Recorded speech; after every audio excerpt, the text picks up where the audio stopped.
सांगा सांगा सांगा आज काय बनवायचं तर आज आपण बनवूयात मठ्ठा.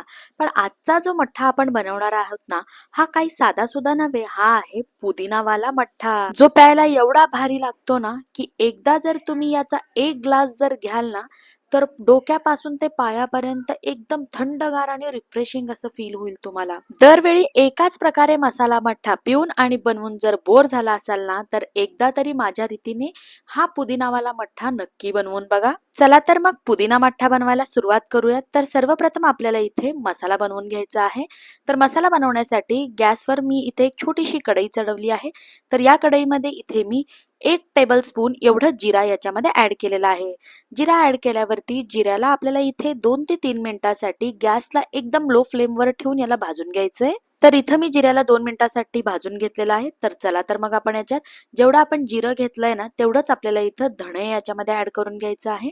आणि धणे आणि जिरेला याला आपल्याला परत गॅसला मीडियम फ्लेमवर ठेवून 1 ते 2 मिनिटासाठी भाजून घ्यायचंय. 2 मिनिटानंतर तुम्ही इथे बघू शकता जिरे आणि जो धणेचा कलर आहे तो हलकासा चेंज झालेला आहे. तर यापेक्षा जास्त आपल्याला यांना बिलकुल पण भाजायचं नाहीये. आता आपण गॅसला बंद करूयात आणि यांना पूर्णपणे थंड करून घेऊयात. आज आपण जो पुदिनाचा मठ्ठा बनवणार आहोत त्यासाठी आपल्याला सर्वप्रथम पुदिनाचा मसाला बनवून घ्यायचा आहे. तर त्यासाठी मी इथे एक मिक्सी जार घेतलेला आहे आणि या जारमध्ये आपल्याला 1 वाटी भरून स्वच्छ धुतलेला पुदिना घ्यायचा आहे. खूप साऱ्या लोकांना असं वाटतं की पुदिनाचा जो फ्लेवर आहे तो स्ट्रॉंग असतो, तर जो मठ्ठा आहे तो चांगला बनेल का नाही. तर असं जर तुम्हाला वाटत असेल ना, तर एकदा तरी माझ्या पद्धतीने हा मठ्ठा तुम्ही नक्की बनवून बघा. ह्यापुढे तुम्ही जेव्हा कधी तुम्हाला मठ्ठा प्यायची इच्छा होईल ना, दरवेळी तुम्ही ह्याच पद्धतीने मठ्ठा कराल. पुदिना ऍड केल्यानंतर यातच आपण 1 मूठभर कोथिंबीर, 5 ते 6 कडीपत्त्याची पानं, 2 इंच आलं, 5 ते 6 लसणाच्या कळ्या, 1 हिरवी मिरची तोडून आपल्याला मिक्सी जारमध्ये ऍड करायची आहे. एका हिरवी मिरचीनी मठ्ठा काही फारसा तिखट होत नाही. फक्त स्वादासाठी इथे मी 1 हिरवी मिरचीचा वापर केलेला आहे. याचबरोबर आपण जे धणे आणि जिरेला भाजून ठेवलं होतं ना, त्या मसाल्याला सुद्धा आपल्याला याच्यात ऍड करून घ्यायचं आहे. ह्याचबरोबर हाफ टीस्पून इतपत काळं मीठ आणि 1/4 टीस्पून इतपत आपल्याला चाट मसाला याच्यात ऍड करून घ्यायचा आहे. फारशी लोक चाट मसाल्याचा वापर मठ्ठ्यामध्ये करत नाहीत, पण माझ्या सांगण्याने तुम्ही एकदा नक्की ट्राय करून बघा. मठ्ठ्यामध्ये एक चटपटीतपणा आणण्यासाठी इथे मी चाट मसाल्याचा वापर केलेला आहे. सगळे इन्ग्रेडियंट्स ऍड करून झाल्यावर यातच आपण अर्धा वाटी इतपत पाणी घालून याला बंद करून एकदम बारीक असं वाटून घेऊया. काही मिनिटानंतर तुम्ही इथे बघू शकता मी मसाल्याला एकदम बारीक असं इथं वाटून घेतलेला आहे. तर आता आपला जो पुदिनाचा मसाला आहे तो एकदमच भारी पद्धतीने बनवून तयार झालेला आहे. पुदिन्याच्या मसाल्याला आपण बनवून घेतलेला आहे. चला तर मग आता आपण मठ्ठा बनवायला सुरुवात करूयात.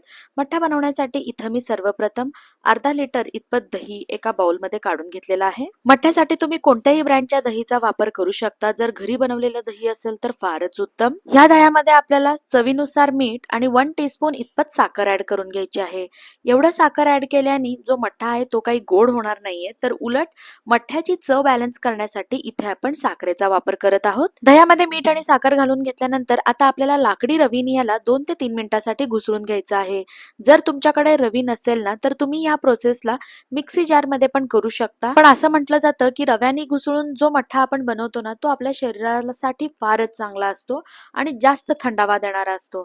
तर यासाठीच इथे मी याला लाकडी रव्याने 2 ते 3 मिनिटासाठी घुसळून घेतेय. 2 ते 3 मिनिट सलग दही घुसळल्यानंतर इथे तुम्ही दहीची कन्सिस्टन्सी बघू शकता. एकदम स्मूथ कन्सिस्टन्सी मध्ये इथे मी दह्याला घुसळून घेतलेला आहे.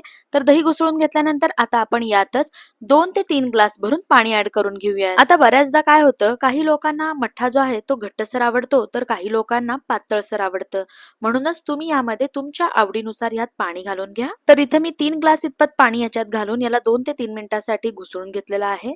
तर आता आपण काय करायचं, आपण जे पुदिनाचा मसाला बनवून ठेवला होता ना, त्या मसाल्याला आता आपल्याला गाळणीने गाळून या पद्धतीने मठ्ठ्यामध्ये ऍड करून घ्यायचं आहे. लक्षात ठेवा, नेहमी तुम्हाला मसाला ऍड करण्यासाठी या पद्धतीने गाळूनच मसाला ताकामध्ये ऍड करून घ्यायचा आहे. सर्व पुदिन्याच्या मसाल्याला गाळणीमध्ये ऍड केल्यानंतर आपल्याला ह्या रीतीने चमच्याने दाबून दाबून त्याच्यातला जो अर्क आहे त्याला काढून घ्यायचा आहे आणि पुन्हा ताकामध्ये थोडंसं गाळणीला बुडवून आपल्याला जो मसाला आहे त्याला ताकामध्ये ह्या रीतीने व्यवस्थितरित्या मिसळवून घेऊन पुन्हा याला चमच्याने दाबून दाबून याच्यातला जो अर्क आहे त्याला आपल्याला काढून मसाल्यामध्ये मिक्स करून घ्यायचा आहे. थोड्या वेळानंतर तुम्ही ते बघू शकता. सर्व जो मसाला आहे तो एकदमच ड्राय झालेला आहे. कारण की याच्यातला जो अर्क आहे त्याला मी दाबून पूर्णपणे काढून घेतलेला आहे. यातला किती जरी अर्क काढला तरी थोडासा फ्लेवर तर यामध्ये असतोच. म्हणूनच याचा वापर तुम्ही भाज्यांमध्ये देखील करू शकता.